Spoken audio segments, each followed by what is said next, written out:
আসসালামু আলাইকুম সম্মানিত দর্শক। আশা করি দেশের বর্তমান এই পরিস্থিতিতে আপনারা সবাই ভালো আছেন। দেখুন, রাজনীতির অলিগলি আর ভূ-রাজনীতি যখন একই পয়েন্টে এসে থামে, তখন পর্দার পেছনের খেলাটা বোঝা সাধারণ মানুষের জন্য একটু কঠিনই হয়ে পড়ে। আজ আমরা এমন এক স্পর্শকাতর মোড়ে দাঁড়িয়ে আছি, যেখানে একদিকে জলসীমা, সার্বভৌমত্ব আর পররাষ্ট্রনীতির চরম টানাপোড়েন, আর অন্যদিকে একটি দেশের বিচার ব্যবস্থার উপর আন্তর্জাতিক সম্প্রদায়ের অনাস্থার কালো ছায়া।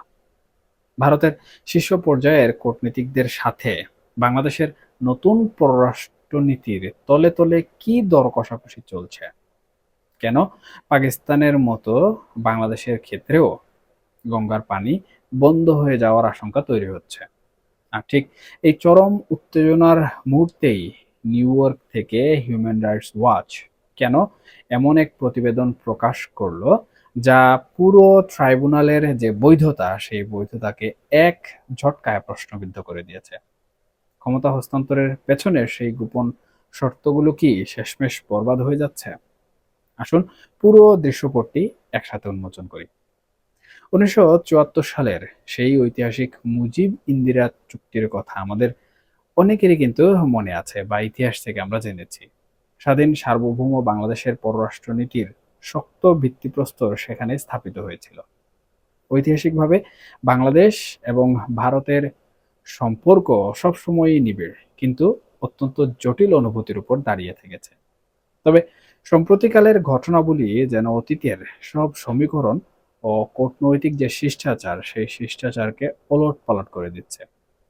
সম্প্রতি দিল্লিতে নিযুক্ত সাবেক ভারতীয় পররাষ্ট্রমন্ত্রী এবং বর্তমান রাষ্ট্রদূত দীনেশ ত্রিবেদীর সাথে বাংলাদেশের পররাষ্ট্রমন্ত্রী ডক্টর খলিলুর রহমান ও শামা ওবায়দের যে রুদ্ধদ্বার বৈঠকটি হলো, তা কিন্তু সাধারণ কোনো সৌজন্য সাক্ষাৎ আসলে ছিল না।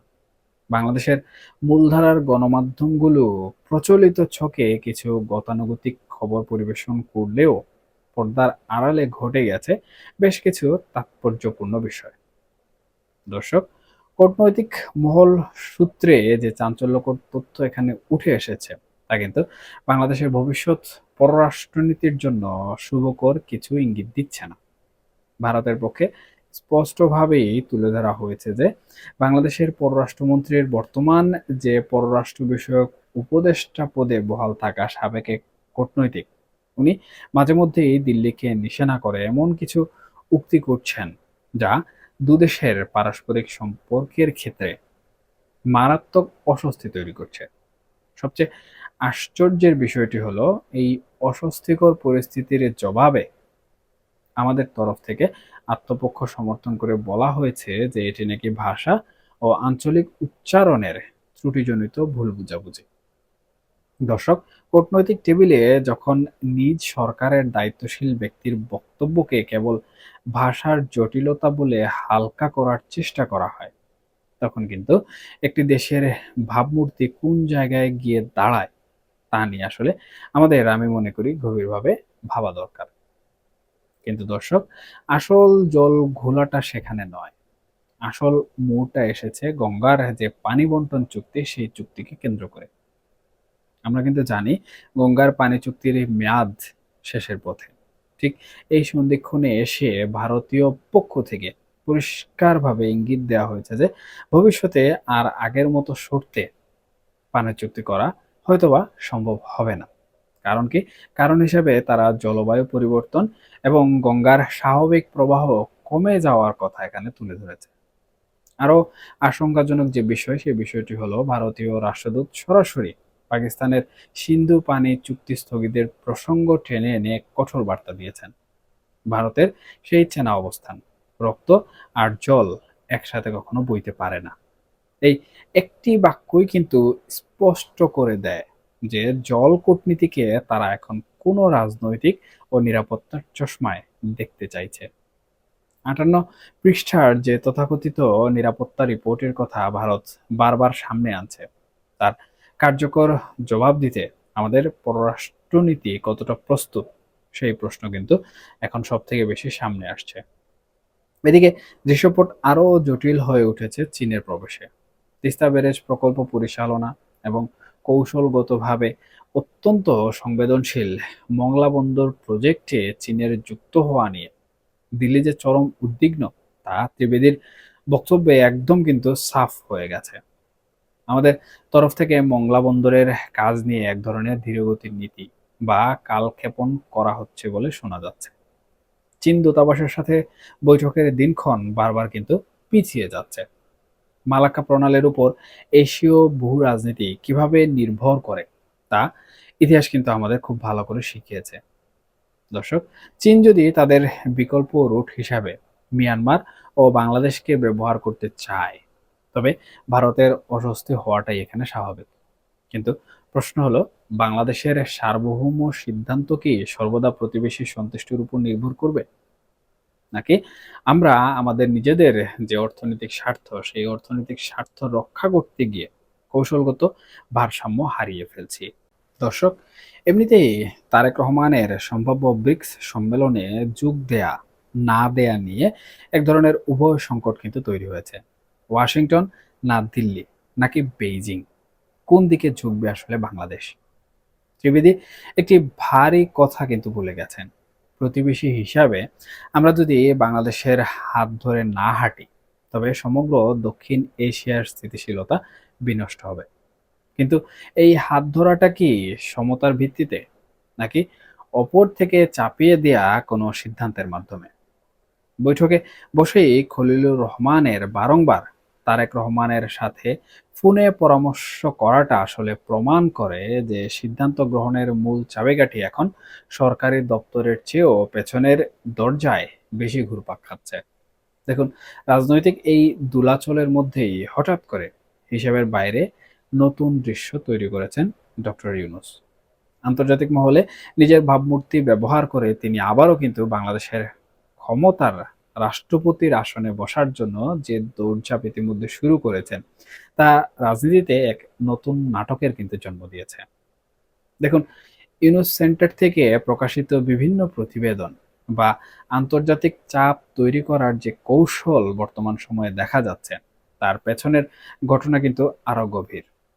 বিভিন্ন মহল থেকে ইতিমধ্যে অভিযোগ উঠেছে যে লন্ডন বৈঠকের এক অলিখিত সমঝোতা অনুযায়ী বর্তমান তারেক রহমান সরকার নাকি কথা দিয়েছিলেন যে সুযোগ এলে ডক্টর ইউনূসকে দেশের যে সর্বোচ্চ পদ রয়েছে সেই পদে বসানো হবে।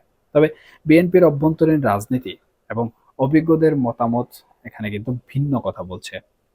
বিএনপির ভেতর থেকেই চরম চাপ রয়েছে যেন দলীয় বলয়ের বাইরে কাউকে এমন ক্ষমতার কেন্দ্রে বসানো না হয়।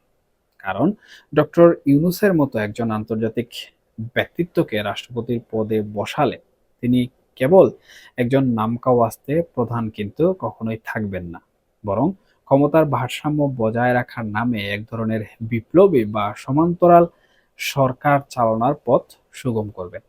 আর এটি ঘটলে বিএনপি এবং তারেক রহমান সাহেবের নিজেদের রাজনৈতিক নিয়ন্ত্রণ যে মারাত্মক হুমকির মুখে পড়বে, তা এখন কিন্তু বলার অপেক্ষা রাখে না। এই জটিল হিসাব নিকেশের কারণেই হয়তো ডক্টর ইউনূস এখন এনসিপি ও জামায়াতের মতো যে দলগুলো আছে সেই দলগুলোকে বিএনপি সরকারের উপর চাপ সৃষ্টির কাজে অভ্যন্তরীণ রাজনীতির মাঠে ব্যবহার করার ছক করছেন। দেখুন সুপ্রিয় দর্শক, আন্তর্জাতিক পরিমণ্ডলে যখন ক্ষমতা আর ভূ রাজনীতির এই মারপেট চলছে, ঠিক তখনই কিন্তু ঢাকায় পা রেখেছেন ডোনাল্ড ট্রাম্প প্রশাসনের বিশেষ দূত সার্জিও গোর। ৩ দিনের সফরে প্রকাশ্য ৮টি আর অপ্রকাশ্য ১২টি এজেন্ডা নিয়ে এসে তিনি বাংলাদেশের সার্বিক যে পরিস্থিতি সেই পরিস্থিতির উপর কড়া নজর রাখছেন। আর তার এই আগমন কিন্তু বাংলাদেশ সরকারের জন্য খুব সহজ কোনো অভিজ্ঞতা আসলে হচ্ছে না। কেন?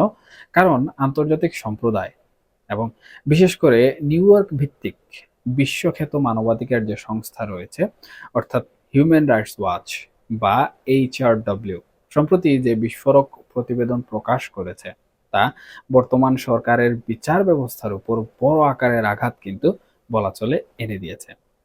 প্রশ্ন উঠছে, আন্তর্জাতিক অপরাধ ট্রাইব্যুনাল বা আইসিটি কি সাবেক প্রধানমন্ত্রী যিনি ভারতে নির্বাসিত শেখ হাসিনা এবং আওয়ামী লীগ নেতৃত্বের উপর যেভাবে বিচার চালাচ্ছে, তা কি তার নৈতিক ও আইনি বৈধতা হারাচ্ছে? হিউম্যান রাইটস ওয়াচের মতো শীর্ষ আন্তর্জাতিক সংস্থা যখন বলে এই ট্রাইব্যুনাল আন্তর্জাতিক আইনি যে মানদণ্ড সেই মানদণ্ড বজায় রাখতে চরমভাবে ব্যর্থ হয়েছে, তখন কিন্তু তাকে কেবল একটি বিচ্ছিন্ন মন্তব্য বলে এড়িয়ে যাওয়ার এখানে কোনো ধরনের সুযোগ নেই। সংস্থাটির এশিয়ার উপপরিচালক মীনাক্ষী গাঙ্গুলি খুব স্পষ্ট করে বলেছেন যে শেখ হাসিনা সরকারের সময়ের অপরাধের বিচার অবশ্যই হতে হবে, কিন্তু বর্তমানে যে প্রহসনমূলক ও তাড়াহুড়ো করে বিচার চালানো হচ্ছে তা সুষ্ঠু বিচারের ধারণাকে মারাত্মকভাবে প্রশ্নবিদ্ধ করে তুলছে। এখন একটু ভালো করে ভেবে দেখুন, 1960-এর দশকে নুরেমবার্গ ট্রায়াল কিংবা পরবর্তী সময়ে রুয়ান্ডা ও যুদ্ধাপরাধের যে আন্তর্জাতিক বিচারগুলো হয়েছিল তার মূল ভিত্তিই কিন্তু ছিল নিরপেক্ষতা এবং আত্মপক্ষ সমর্থনের চরম স্বাধীনতা। কিন্তু আমাদের এখানে আসলে কি ঘটছে? হিউম্যান রাইটস ওয়াচ সরাসরি কিন্তু 1 ডজনেরও বেশি মামলার তথ্যাদি পর্যালোচনা করে দেখিয়েছে যে সামান্যতম ডিউ প্রসেস বা আইনি প্রক্রিয়া বজায় না রেখে কেবলমাত্র রাজনৈতিক যে উদ্দেশ্য সেই উদ্দেশ্য হাসিল করার জন্য গ্রেফতার এবং একই সাথে সাজা দেওয়া হচ্ছে। দেখুন সুপ্রিয় দর্শক, ইতিমধ্যেই এই পুনর্গঠিত ট্রাইব্যুনাল দ্রুত গতিতে 6টি মামলার বিচার কাজ শেষ করে 62 জনকে দোষী সাব্যস্ত করেছে। তার মধ্যে 42 জনের বিচারই হয়েছে তাদের অনুপস্থিতিতে বা ইন অবসেন্সিয়া পদ্ধতিতে। এদের মধ্যে সাবেক প্রধানমন্ত্রী নির্বাসিত শেখ হাসিনা নিজেও রয়েছেন এবং সবচেয়ে উদ্বেগের যে বিষয় সেই বিষয়টি হলো 16 জনকে মৃত্যুদণ্ডে দণ্ডিত করা হয়েছে। যে বিচারে আসামিকে নিজের পছন্দের আইনজীবী বেছে নেয়ার সুযোগ দেয়া হয় না, সাক্ষীদের নিরপেক্ষভাবে জেরা করার সুযোগ সীমাবদ্ধ করে ফেলা হয়, আর মাত্র 3 সপ্তাহের নোটিশে বিচার শুরু করে ডিফেন্সকে প্রস্তুতি নেয়ার ন্যূনতম সময় দেয়া হয় না। সেই বিচারকে আন্তর্জাতিক আইন বিশেষজ্ঞরা বিচার না বলে রাজনৈতিক প্রতিশোধের হাতিয়ার বলেই তো আসলে মনে করবেন, তাই না? এমনটা হওয়াটাই কিন্তু স্বাভাবিক। সবচেয়ে ভয়াবহ ও চাঞ্চল্যকর তথ্য যা হিউম্যান রাইটস ওয়াচ তাদের রিপোর্টে প্রকাশ করেছে তা হলো সাক্ষীদের জবানবন্দিতে চরমভাবে জালিয়াতি। দেখুন, তদন্তকারী কর্মকর্তারা যেসব সাক্ষীর লিখিত জবানবন্দি জমা দিচ্ছেন তার বড় অংশ জুড়েই রয়েছে স্রেফ কপি পেস্ট টেক্সট। একাধিক ঘটনার ভিন্ন ভিন্ন সাক্ষীর বয়ানে হুবহু একই বাক্য, একই শব্দ এবং একই অনুচ্ছেদ ব্যবহৃত হতে দেখা যাচ্ছে। এতে পরিষ্কার হয়ে যায় যে এসব জবানবন্দি সত্যি কোনো সাক্ষীর মুখ থেকে আসলে শোনাই হয়নি, বরং কোনো এক অন্ধকার কক্ষে বসে একই ফরম্যাট বানিয়ে সাজানো হয়েছে। বিচার প্রক্রিয়ার নামে এ ধরনের অপকৌশল পুরো ট্রাইব্যুনালের কাঠামোকেই একটি বিশাল তামাশায় কিন্তু পরিণত করেছে। এটা খুদ কিন্তু হিউম্যান রাইটস ওয়াচের প্রতিবেদন। এর উপর আগুনে ঘি ঢালার মতো ঘটনা ঘটেছে চট্টগ্রাম অঞ্চলের প্রবীণ রাজনীতিবিদ এবিএম ফজলে করিম চৌধুরীর মামলায়। ট্রাইব্যুনালের এক প্রসিকিউটর মামলার আসামিকে জামিন করিয়ে দেওয়ার প্রলোভন দেখিয়ে তার পরিবারের কাছ থেকে নাকি 1 কোটি টাকা ঘুষ দাবি করেছেন বলে অডিও রেকর্ড ইতিমধ্যে ফাঁস হয়ে গেছে। একবার ভাবুন তো, একজন প্রসিকিউটর যখন স্রেফ অর্থের বিনিময়ে বিচার বিক্রি করতে পারেন, তখন সেই ট্রাইব্যুনালের বিচারিক যে সততা সেই সততা নিয়ে কি আর কোনো ধরনের সন্তুষ্টি অবশিষ্ট থাকে? ঘুষের ঘটনা সামিল দিতে প্রসিকিউটর পদত্যাগ করলেও চিফ প্রসিকিউটরের দপ্তর কোনো পূর্ণাঙ্গ তদন্ত করার প্রয়োজনই বোধ করেনি। উল্টো সেই ভুয়া তদন্ত ও চার্জের উপর ভিত্তি করেই আসামির বিরুদ্ধে চার্জ গঠন করে বিচার শুরু করেও কিন্তু দেওয়া হয়েছে। দর্শক, রাজনীতি আর আইনি ব্যবস্থার এই যে মারাত্মক সংমিশ্রণ, একে আন্তর্জাতিক পরিভাষায় বলা হয় পলিটিক্যাল উইচ হান্ট বা রাজনৈতিক ডাইনি শিকার। ইতিহাসের পাতায় আমরা কিন্তু দেখেছি ক্ষমতা পরিবর্তনের পর যখনই বিজয়ী পক্ষ আইনি আদালতকে রাজনৈতিক প্রতিশোধ নেয়ার প্রধান হাতিয়ার হিসেবে ব্যবহার করেছে, শেষ বিচারে সেই রায়গুলো কখনোই কিন্তু বিশ্ব দরবারে কিংবা ইতিহাসের আদালতে টিকে থাকেনি।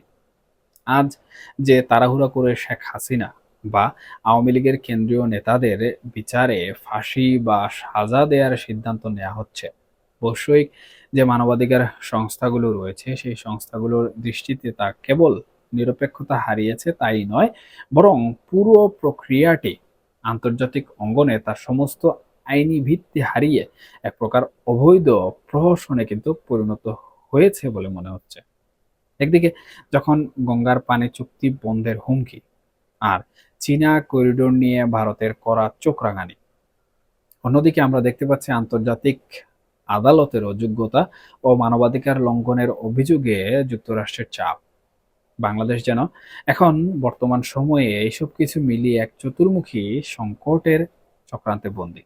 ডক্টর ইউনূসের রাজনৈতিক উচ্চাকাঙ্ক্ষা, বিএনপির পেছনের দরজার কূটনীতি এবং আন্তর্জাতিক ট্রাইব্যুনালের এই মারাত্মক আইনি ব্যর্থতা, এসব কিছু একসাথে মিলে দেশকে কোন অজানা অন্ধকার গহ্বরে ঠেলে দিচ্ছে তা ভেবে দেখার সময় কিন্তু এসে গেছে। দর্শক, ইতিহাস কিন্তু বড় নির্মম। আজ যারা ক্ষমতা কিংবা ট্রাইব্যুনালে আইনকে নিজেদের ইচ্ছামতো বাঁকিয়ে প্রতিপক্ষকে ঘায়েল করতে চাচ্ছেন, তাদের কিন্তু মনে রাখা উচিত যে আইনি ভিত্তি ছাড়া গায়ের জুড়ে দেয়া বিচার কিন্তু ইতিহাসের পাতায় কেবলই একটি কালো অধ্যায় হিসাবে লেখা থাকে এবং সেটা পুনরাবৃত্তি হয়। দর্শক, আন্তর্জাতিক আইন লঙ্ঘন করে সাজানো জবানবন্দি দিয়ে আর কোটি টাকার ঘুষের বিনিময়ে যদি দেশের সর্বোচ্চ পর্যায়ের নেতাদের বিচার চালানো হয়, তবে কালক্রমে সেই বিচারে কিন্তু বিচারকদের এবং পরিচালকদের কাঠগড়ায় দাঁড় করাবে। দেখুন, দেশের মানুষ আর বিশ্ব সম্প্রদায় কিন্তু এই যে নাটকীয়তা, এই নাটকীয় দৃশ্যপট খুব গভীরভাবে পর্যবেক্ষণ করছে। আর সহ্য যখন পুরোপুরি ক্ষমতার বাইরে চলে যাবে এবং সত্যগুলো যখন উন্মোচিত হবে, তখন রাজনৈতিক এই সাজানো খেলা যে তাসের ঘরের মতো ভেঙে পড়বে, তা বোধহয় আর বলার অপেক্ষা রাখে না। এখন শুধু সময়ের অপেক্ষা এবং দেখার অপেক্ষা যে আসলে পরবর্তীতে কি ঘটে। এখনকার মতো এ পর্যন্তই। সবাই ভালো থাকবেন, সুস্থ থাকবেন, অবশ্যই নিরাপদে থাকবেন। ধন্যবাদ সবাইকে। আল্লাহ হাফেজ।